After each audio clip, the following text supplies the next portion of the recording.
हिवाळा आला आणि आपण गाजराचा हलवा नाही बनवला असं होतच नाही ना. बाजारामध्ये अगदी मुबलक प्रमाणात गाजर अवेलेबल झालेत. तर आजच्या रेसिपीमध्ये आपण गाजराचा हलवा सोप्या पद्धतीने न मावा वापरता न खवा वापरता कसा बनवायचा हे पाहणार आहोत. रेसिपीला सुरुवात करूयात. तर इथे मी 1 किलो हे असे लाल रंगाचे गाजर घेतलेले आहेत. गाजर अगदी स्वच्छ धुवून अगदी कोरडे करून घेतलेले आहेत. आणि आता आपल्याला या गाजरांची अशी साल काढून घ्यायची आहे. त्याच्यामुळे त्याची स्किन अगदी व्यवस्थित क्लीन केली जाते. त्यामुळे आपल्या हलव्याला अगदी छान असा लालसर गाजराचाच कलर येतो. दिसायलाही खूप छान आणि सुरेख दिसतो हलवा. त्यामुळं आपल्याला असं सर्व गाजरांची साल काढून घ्यायची आहे. एकदा का सर्व गाजरांची साल काढून झाली की त्यानंतर आपल्याला छोट्या आकारामध्ये तुकडे करून घ्यायचे आहेत. असे एकदम पातळ पीस करून घ्यायचे आहेत, जास्त मोठे ठेवायचे नाहीत. आणि त्यानंतर हे आपण सर्व गाजरांचे तुकडे मिक्सरला मोठे मोठे बारीक करून घेणार आहोत. तर एका मिक्सरच्या भांड्यामध्ये आपल्याला थोडे थोडे करून तुकडे टाकायचे आहेत. आणि अगदी ज्युसरसाठी आपण जसं कंटिन्यू वापरतो त्याप्रमाणे बटन वापरून अशा पद्धतीने भरडसर असं गाजर करून घ्यायचं आहे. तुम्ही गाजर किसूनही घेऊ शकता, काही प्रॉब्लेम नाही आहे. पण पटकन व्हावं असं वाटत असेल तर तुम्ही मिक्सरचा वापर करून भरडसर असं गाजर मिक्सरलाच बारीक करू शकता. त्यानंतर इथे मी गॅसवरती एक जाड तळाची अशी कढई घेतलेली आहे. कढई चांगली गरम झाली की त्यामध्ये आता आपल्याला 2 चमचे साजूक तूप घालायचं आहे. पाहू शकताय तुम्ही. तूप असं छान असं गरम झालं की त्याच्यामध्ये आपल्याला ड्रायफ्रूट्स टाकायचे आहेत. ड्रायफ्रूट्समध्ये मी इथे काजू, बदाम आणि पिस्ते यांचे काही काप घेतलेले आहेत. तुम्ही कोणतेही आवडीनुसार ड्रायफ्रूट यूज करू शकता आणि प्रमाणही कमी जास्त करू शकता, काही हरकत नाही आहे. आता आपल्याला असे ड्रायफ्रूट्स मंद गॅसवरती छान परतवून घ्यायचे आहेत. अगदी सोनेरी रंगावरती ड्रायफ्रूट्स अगदी 1.5 ते 2 मिनिटांमध्ये परतले जातात. पाहू शकताय आपले ड्रायफ्रूट्स अगदी खरपूस असे भाजले गेलेले आहेत. आता यामध्ये आपल्याला आपण जो गाजराचा किस केलेला तो इथे ॲड करायचा आहे. आता तुपामध्ये आपल्याला 10 मिनिटांसाठी गाजर छान असं परतवून घ्यायचं आहे. गाजर जसजसं आपण तुपामध्ये जास्त वेळ परतवत जाऊ तसा गाजराचा कलरही बदलायला लागतो.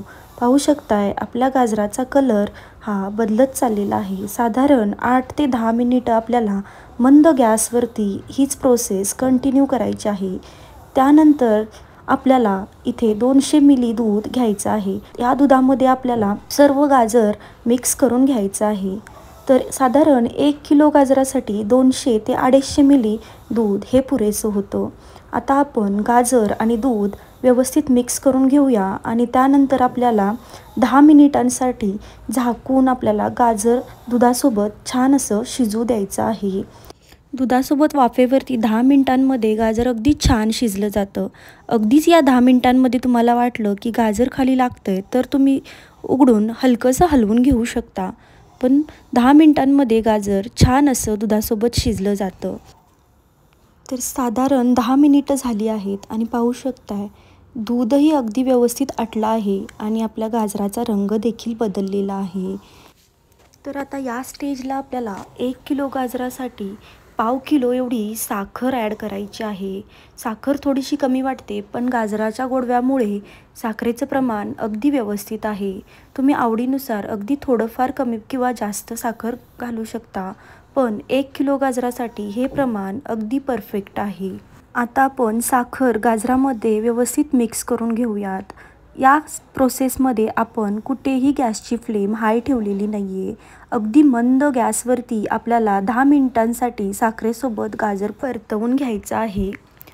जसजसं साखर मेल्ट झाल्यानंतर जे पाणी तयार होतं ते आटायला लागतं तसतसा आपल्या हलव्याचा रंगही बदलायला लागतो व पुन्हा पूर्ववत जसा गाजराचा रंग होतो तसाच आपला हलवा रंग धरू लागतो.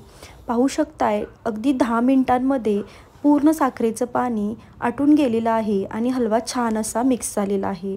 10 मिनिटानंतर आता आपण गॅस बंद करायचा आहे आणि इथे अर्धा चमचा वेलची पूड मिक्स करून घ्यायची आहे.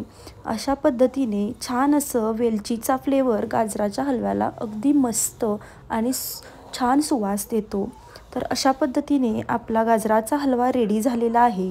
अगदी सोप्या पद्धतीने, आपण कुठेही मावा खवा वापरलेला नाही. अगदी घरातल्या वस्तूंमध्ये छान टेस्टी आणि यम्मी गाजराचा हलवा रेडी आहे. तुम्हाला आजची रेसिपी कशी वाटली हे कमेंट बॉक्समध्ये सांगा. तुमची काही वेगळी पद्धत असेल तर तीही तुम्ही मला कमेंटमध्ये सांगू शकता आणि रेसिपी नक्की ट्राय करून बघा. आजचा व्हिडिओ आवडला असेल तर तुमच्या फ्रेंड्स आणि फॅमिलीमध्ये शेअर करा. चॅनेलला अजून सबस्क्राईब केलं नसेल तर प्लीज सबस्क्राईब करा, एक लाईक करा आणि भेटूयात पुन्हा एकदा अशा नवीन रेसिपीसोबत. तोपर्यंत मी सुजाता तुमचा निरोप घेते. खात राहा, काळजी घ्या. बाय.